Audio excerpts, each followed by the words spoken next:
السلام علیکم YouTube family. آج ہمارا ماشاءاللہ سے چوتھا روزہ ہے اور الحمدللہ اللہ تعالیٰ نے بڑے آسانی کے ساتھ اپنے کرم فضل کے ساتھ بہت اچھے موسم کے ساتھ نہ بھوک لگتی ہے نہ پیاس لگتی ہے. بڑا اچھے روزے گزر رہے ہیں الحمدللہ. میں امید کرتی ہوں کہ آپ سب کا رمضان بھی بہت اچھا گزر رہا ہوگا. تو آج ایک ڈفرینٹ سا ٹاپک ہے آپ لوگوں کے ساتھ. میں آپ کو آج اپنے گارڈنر یعنی کہ مالی کے ساتھ ملوانے لگی ہوں. یہ ہمارا لان ہے اور میں آپ کو اس کی پکچر یہاں سے دکھاتی ہوں. تو بڑا ماشاءاللہ وہ محنتی بچہ ہے.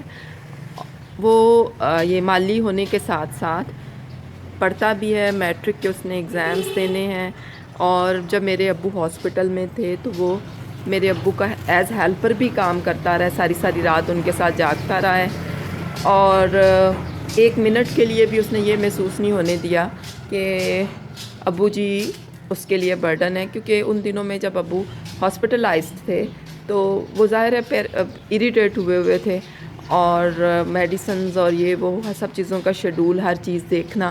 تو اس بچے نے وہ ٹائم بڑا محنت کے ساتھ بڑی توجہ کے ساتھ لگن کے ساتھ محبت کے ساتھ گزارا. اور اس عمر میں بزرگوں کے ساتھ ایسا تعلق رکھنا توجہ رکھنا بڑی مشکل بات ہے. جی یہ دیکھیں اب یاسر نے کتنی پیاری یہ اسپائرل اس پودے کی بنا دی ہے. اس کے ماشاءاللہ 3 سٹیپس بن گئے ہیں اور کتنا خوبصورت لگ رہا ہے. اچھا مالیوں کا کام بھی ایک آرٹ ہے. مجھے بہت پسند ہے. اس کی ریزن یہ ہے کہ یہ مٹی کے ساتھ سارا کھیل ہے. مٹی کے ساتھ آپ نے کام کرنا ہوتا ہے, پھولوں پودوں کے ساتھ. اور یہ جو پودے ہیں یہ ایک جاندار چیز ہے. سانس لیتے ہیں, خوراک کھاتے ہیں, بس صرف فرق یہ ہے کہ یہ اپنی جگہ سے ہل نہیں سکتے. تو ان کا خیال رکھنا اسی طرح ہے جیسے آپ کسی جاندار چیز کا خیال رکھ رہے ہیں. اس والے پودے کی باری ہے. اس کی ابھی صورتحال آپ دیکھیں اور جب یاسر اس کی اسپائرلز بنا لے گا, کٹنگ کر لے گا, تو میں آپ کو دوبارہ دکھاتی ہوں کہ اس کی حالت ہی بدل جائے گی.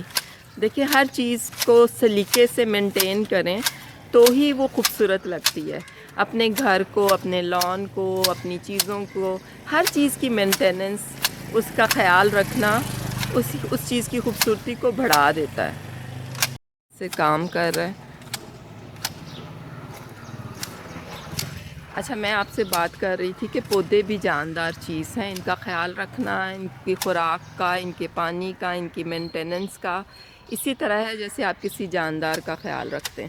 تو ایک کام جو اگر آپ کے لیے پاسبل ہے تو ضرور کریں کہ آپ سال میں ایک بار اپنے جو ہمارے خاندانی قبرستان ہوتے ہیں یا کوئی بھی قبرستان ہے وہاں درخت ضرور لگوایا کریں. کہ میں نے کہیں پڑھا تھا کہ اگر آپ کسی کی قبر پر سایہ کرتے ہیں تو اللہ تعالیٰ انشاءاللہ تعالیٰ آپ کی قبر کو بھی کبھی دھوپ میں جلنے نہیں دے گا, اس کو سایہ دار رکھے گا. تو چھوٹی چھوٹی چیزیں ہیں, چھوٹے چھوٹے عمل ہیں جو اتنے مشکل بھی نہیں ہیں, آسان ہیں. اور اللہ ہمیں توفیق دے, اللہ تعالیٰ ہمیں کرنے کی توفیق دے, ہم ایسا کر سکیں. تو ایک دفعہ میں نے اور یاسر نے یہ پروجیکٹ کیا تھا کہ ہم نے قبرستانوں میں درخت لگائے تھے. تو یاسر کبھی دیکھا ہے جا کے کہ اب کیا صورتحال ہے ان کی؟ وہ تھوڑے سے بچے ہیں. اچھا کتنے ہم نے ٹوٹل کتنے لگائے تھے؟ 30 کے قریب تھے. ہم نے 30 پودے لگائے تھے اور ان میں سے کتنے گرو کر گئے؟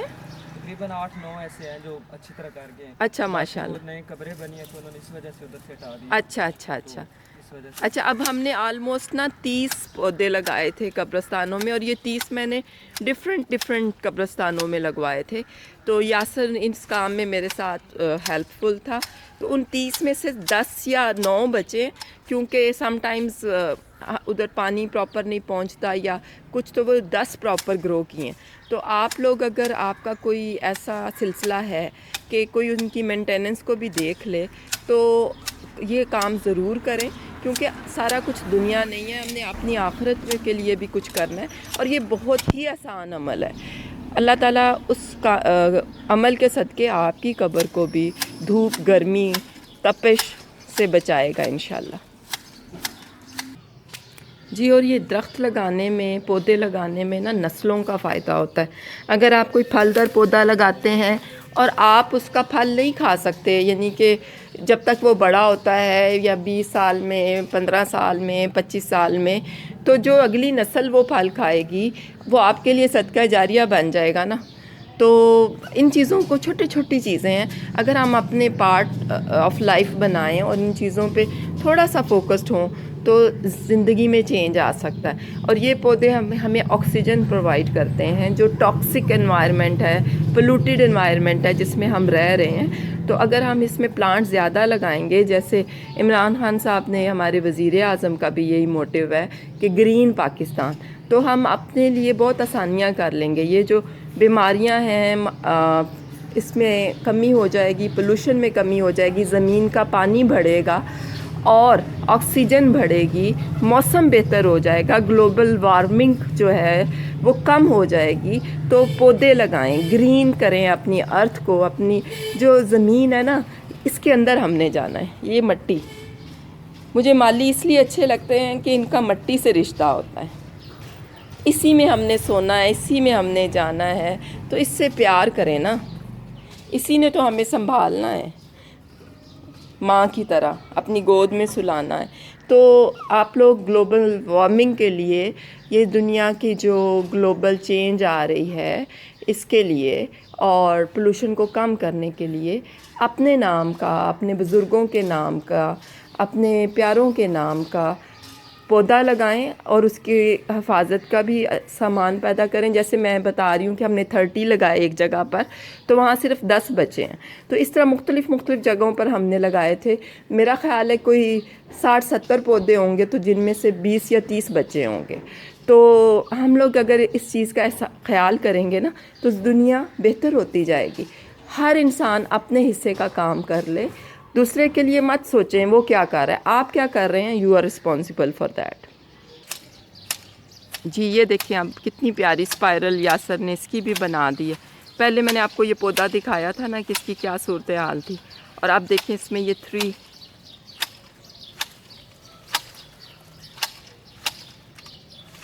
سٹیپس آ گئے اور خوبصورت سی اسپائرل بن گئی ہے اس کی. تھوڑا سا اب میں آپ کو دور سے اس کا ٹوٹل ویو دکھاتی ہوں. یوں یہ اسپائرل تیار ہو رہی ہے. جی، اب یہ کٹنگ کے بعد پودوں کی دیکھیں، صفائی ستھرائی کے بعد، ان کی ٹیک کیئر کے بعد، جیسے ہم خواتین سیلون جاتی ہیں نا، تو اپنی ڈینٹنگ پینٹنگ کرانے کے بعد ہم خوبصورت لگنے لگ جاتے ہیں، یا کٹنگ کرانے کے بعد ہماری جو صورتحال ہوتی ہے، یہ دیکھیں پودے بھی اسی طرح کتنے پیارے نیٹ کلین لگنے لگ گئے. جی، چلتے چلتے آپ سے میں آج کی دعا بھی شیئر کر لوں. تو آج کی دعا ہے: استغفر اللہ الذی لا الہ الا هو الحی القیوم واتوب الیہ. استغفر اللہ الذی لا الہ الا هو الحی القیوم واتوب الیہ. استغفر اللہ الذی لا الہ الا هو الحی القیوم واتوب الیہ. جی، جو استغفار ہے نا، یہ ہمیں بیماریوں سے بچاتی ہے. کثرت سے استغفار ہماری مصیبتوں کو کم کر دیتی ہے. کثرت سے استغفار ہماری زندگی میں آسانیاں پیدا کر دیتی ہے. جو کثرت سے استغفار ہم پڑھتے ہیں وہ حادثات سے ہمیں بچاتی ہے، اور آگہانی مشکلوں سے، جن میں سے نکلنے کا کوئی حل نہیں ہوتا، اللہ تعالیٰ ہمیں ان سے بھی نکال لیتا ہے. تو جہاں سے میں نے یہ دعا یاد کی تھی جس واقعے کے بعد، وہ واقعہ کچھ یوں تھا کہ کسی صاحب کا ہارٹ کا آپریشن ہو رہا تھا. تو ڈاکٹرز، اوپن ہارٹ سرجری تھی، اور ڈاکٹرز پریشان تھے کہ سارا پروسیجر ہونے کے باوجود جب وہ کمپلیٹ کر چکے آپریشن، تو انہیں پتہ چلا کہ وینز تو ابھی بھی بلاک ہیں.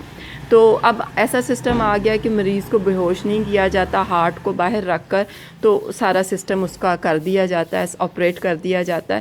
تو پھر جب وہ نرس نے بتایا کہ آپ اللہ سے دعا کریں، تو اس موقع پر جن صاحب کا آپریشن ہو رہا تھا، انہوں نے کثرت سے یہ آیت پڑھی: استغفر اللہ الذی لا الہ الا هو الحی القیوم واتوب الیہ. تو وہ ان کا کہنا یہ ہے کہ میری جو پرابلم آ رہی تھی آپریشن میں، وہ اسی وقت ریزالو ہو گئی، اور ڈاکٹرز بھی اس معجزے سے حیران رہ گئے. تو آپ یہ دعا یاد کریں، کثرت سے استغفار ہمارے گناہوں کو بخشنے میں اور ہماری ہر مشکل، ہر بیماری میں ہمارے کام آتی۔ سر آپ اپنا انٹروڈکشن کرائیں اور آپ یہ بتائیں کہ آپ نے انگریزی کہاں سے سیکھی؟ جی السلام علیکم، میرا نام حافظ محمد یاسر ہے اور میں یا سر انگلش میں آپ جتنی بات کرنی ہے انگلش میں کرنی۔ جی ضرور. مائی name is Hafiz Muhammad Yasir and now I am in 10th class. So my English is very poor. Your English is not poor, your English is very cool. So I speak little English. اور میں English میں جیسی بھی آتی ہے۔ I want to speak in Urdu. اچھا میں اپنا اردو میں انٹروڈکشن کرواتا ہوں، بعد میں انگلش کا بھی ٹھیک کمپلیٹ سنا دوں. ٹھیک۔ اور ابھی میں 10ویں کلاس کا طالب علم ہوں اور میٹرک امتحان دینے. رات کو بھی میں کام پہ جاتا ہوں اور ابھی دن کو بھی اپنا اسکول کا ہوتا ہے، پھر اکیڈمی وغیرہ. جی یاسر بہت ہارڈ ورک کر رہا ہے، یہ رات کو بھی کام پہ جاتا ہے، اور جب میرے ابو ہاسپٹل میں تھے تو ایک ہمیں ایکسٹرا اٹینڈنٹ کی ضرورت تھی، ہیلپر کی ضرورت تھی، کیونکہ ابو کو نظر بھی بہت کم آتا ہے، تو اس نے بڑی محبت کے ساتھ، پیار کے ساتھ اپنے باپ کی طرح ان کا خیال رکھا تھا، اور میرے بھائیوں کے ساتھ یہ مسلسل ہاسپٹل میں اتنے دن رات. اور پھر دن کو اکیڈمی وغیرہ کا سارا سسٹم، دن تو اس طرح گزر جاتے ہیں. آپ بات کر رہی تھی انگلش کی، تو وہ میں آپ کو بتا دیتا ہوں. بڑا دلچسپ واقعہ ہے کہ میں آپ کے والد کے یہاں جاتا تھا رات کو، تو مجھے کوئی شوق نہیں تھا خاص انگلش بولنے کا. اور میرے ابو کی بڑی ہائی فائی انگلش ہے، وہ زیادہ تر بات انگلش میں کرتے ہیں. ان کی انگلش کا جو سٹینڈرڈ ہے نا، پچھلے وہ جو پہلے گریجویٹ لوگ ہیں نا، ان کی بڑی اچھی اسپوکن تھی، تو ابو ہائیلی گڈ اسپوکن انگلش میں کمانڈ رکھتے ہیں. تو مجھے کوئی اتنی دلچسپی نہیں تھی، کیونکہ میرا ایک جو ماحول ہے نا وہ زیادہ پڑھا لکھوں کا نہیں ہے. تو میں ایک دن لیٹ گیا تو انہوں نے کہا Yasir you are very late. تو مجھے آتی تو نہیں تھی اتنی زیادہ، لیکن میں نے کہا چلو میں بھی ٹرائی کرتا ہوں، شاید کہیں سے ایک دو لفظ پکڑ کے آ گئے. تو میں نے مذاقاً ایسے کہہ دیا کہ جی آئی ایم لٹل لیٹ. تو انہوں نے کہا نہیں you are very little late. انہوں نے بھی واپسی لطیفہ سنا دیا مجھے. تو وہ کیپ اپ والی بات بتاؤ نا، جو آپ ایچنگ کر رہے تھے، خارش کر رہے تھے، تو انہوں نے کہا. جی وہ میں ایچنگ کر رہا تھا تو کافی ٹائم ہو گیا. میرا بھی دل لگ گیا کہ یار اب اتنی دیر ہوگی، بس کرے کوئی اور نہ جسم کے اوپر بن جائے چپڑ وغیرہ. تو میں نے ایسے ہاتھ روک لیا اور موبائل کی طرف لے گیا. کہتے یاسر ویئر آر یو. میں نے کہا جی ہیئر. تو انہوں نے کہا کیپ اپ. مجھے اس بات کی سمجھ نہیں آئی. ٹھیک ہے تو میں جانے لگا. وہ کہنا پتر جی تنو کیا جاری رکھا. اس کے بعد میں نے سوچ لیا کہ چلے اب انگلش کو بھی ذرا سیکھنا ہی پڑے گا، اگر ابو کے ساتھ رہنا ہے تو پھر انگلش سیکھنی پڑے گی. تو انہوں نے مجھے خود ہی کہا کہ جی آپ اپنا گرامر لے آئیں، ٹھیک ہے میں آپ کو سکھا دیتا ہوں جو آپ کے انڈائریکٹ جملے ہیں ان کو کیسے ڈائریکٹ کرنا چاہیے، وہ سارا کچھ. تو گرامر تو خیر میں نہ لے کے گیا، ٹھیک ہے. تو مجھے روزانہ پریکٹس کرواتے تھے. بولتا میں بھی پھر بھی غلط تھا. وہ جو آپ میسج کرتے تھے احمد کو، اور وہ انگلش میں وہ کیسے کرتے تھے؟ پھر بڑے اچھے میسج آپ نے ایگزیکٹ کیے ہوتے تھے. میری پریکٹس ہو گئی تھی نا پھر ابو کے ساتھ رہ کے، ٹھیک ہے. ہاسپٹل میں بھی گئے تو اپنا کوئی فنی میسج بتاؤ، جو بڑا فنی سا میسج آپ کا چلا گیا ہو، آپ نے لکھنا کچھ اور وہ انگلش میں کچھ اور بن گیا ہو. ایسا تو نہیں مجھے یاد ہے، لیکن ایک یاد ہے کہ مجھے احمد بھائی نے میسج کیا کہ Yasir I am waiting, sweet rice is waiting you. مطلب میٹھے چاول آپ کا انتظار کر رہے ہیں. تو میں آ رہا تھا، میں نے کہا جی I am coming very fast. تو یہ میں نے اپنی طرف سے ٹھیک لکھا تھا، لیکن جب میں نے اس کو گوگل پہ چیک کیا جا کے آئی ایم کمنگ ویری فاسٹ. ٹھیک ہے تو میں نے کوئی اور انداز اس کا اپنایا بتانے کا، تو وہ مجھے بڑی ہنسی بھی آئی اپنی انگلش پہ. خیر میں نے کہا چلے ابھی شروعات ہے. اور ایک میں آپ کو واقعہ سناتا ہوں کہ جب میں 4th کلاس میں تھا تو یہ نا سینٹینس میں نے رٹا تھا داخل ہونے اجازت لینے کو، اور وہ آپ کا ریکارڈ ہو گیا. ہاں وہ آپ کا اگلی کلپ میں ریکارڈ ہوا ہے. اچھا اس کے علاوہ یاسر ابو کے ساتھ جب آپ کا ٹائم اسپینڈ ہوا تو کوئی سب سے مزاحیہ واقعہ، اور جو چیز آپ نے ابو سے سیکھی، دونوں چیزیں بتانا. میں نے جو اصل بات ان سے سیکھی ہے نا وہ ہے اپنی بات پہ قائم رہنا. کہ بندے نے جو ایک بات ڈٹرمینیشن، یعنی کہ آپ نے ڈٹ جانا ہے. ڈٹ جانا ہے. اور اگر آپ نے سوچ لیا کہ جی میں نے ول پاور مطلب یہ کام کرنا ہے تو وہ آپ نے کر کے ہی رہنا ہے، چاہے وہ آپ کو لوگوں کو غلط لگے یا نہ لگے. ٹھیک ہے.